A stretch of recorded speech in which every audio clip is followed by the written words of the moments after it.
And we're back to HTML SVG. Now let us talk about creating drop shadows. It's also set up the same way as we have set up a Gaussian blur. We'll first create a simple rectangle.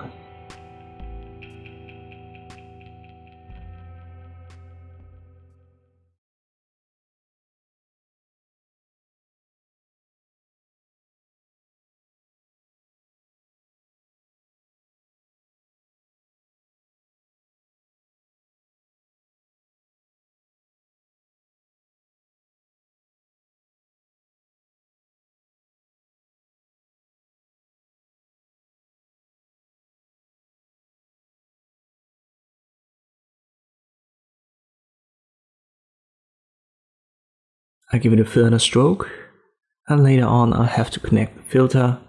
For now it's empty.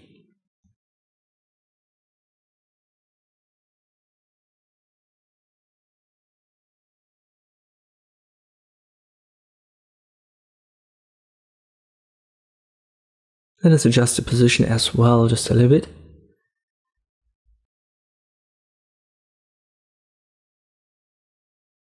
And now we'll add the filters. So we need the depths inside the filter. And to be able to create a drop shadow, we simply create an offset of our element.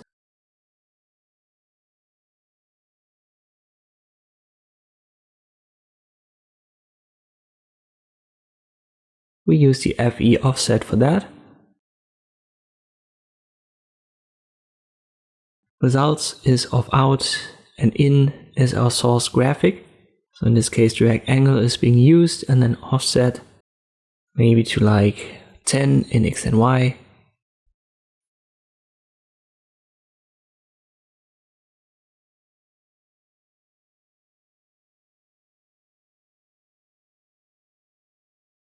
And we also need the FE blend, once again using source graphic. And off out mode is set to normal.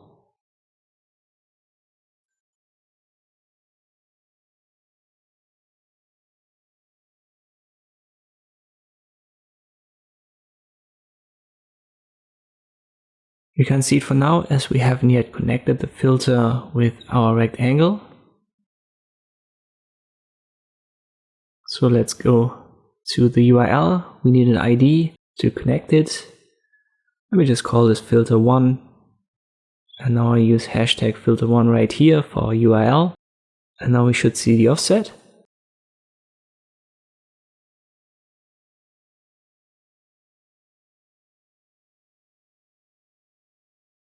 Let us go back to our filter. There are a couple of default values. For example, X and Y set to 0 and width and height is 200%. I would advise you to keep these values.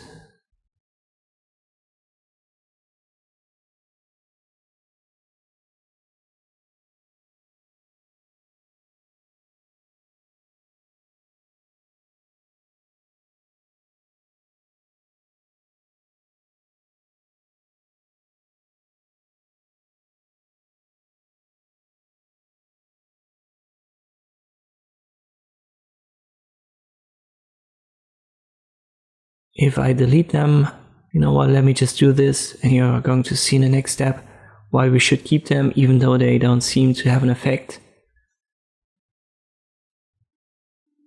Next step would be to add a Gaussian blur, which is usually the way you create drop shadows. At first we'll go to the offset, we can keep the result of out, and for in we'll keep the source graphic for now. But the blend, we're going to change the in to. For now it's off out, but we want to have a blur out. So we change that.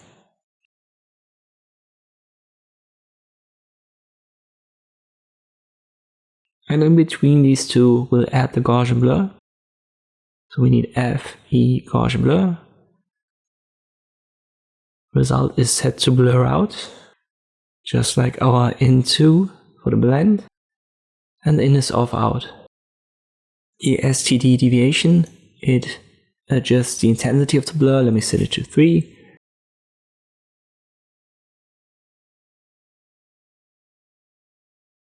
And now you can see it. but it's being cut off. And the reason why is the filter size, and this is why I would keep the default, so X, Y set to 0. I would also add width and height to 200%, and that way this is not going to get cut off and we can see the feather, so keep it.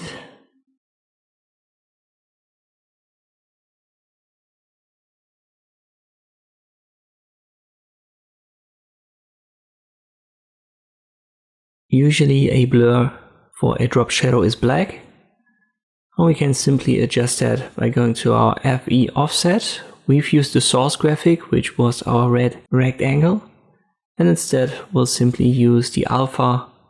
So let me update this from source graphic to source alpha.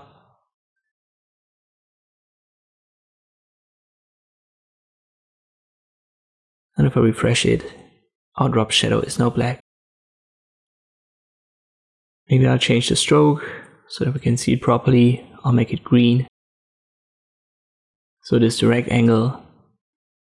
And we've successfully created a drop shadow using a black offset.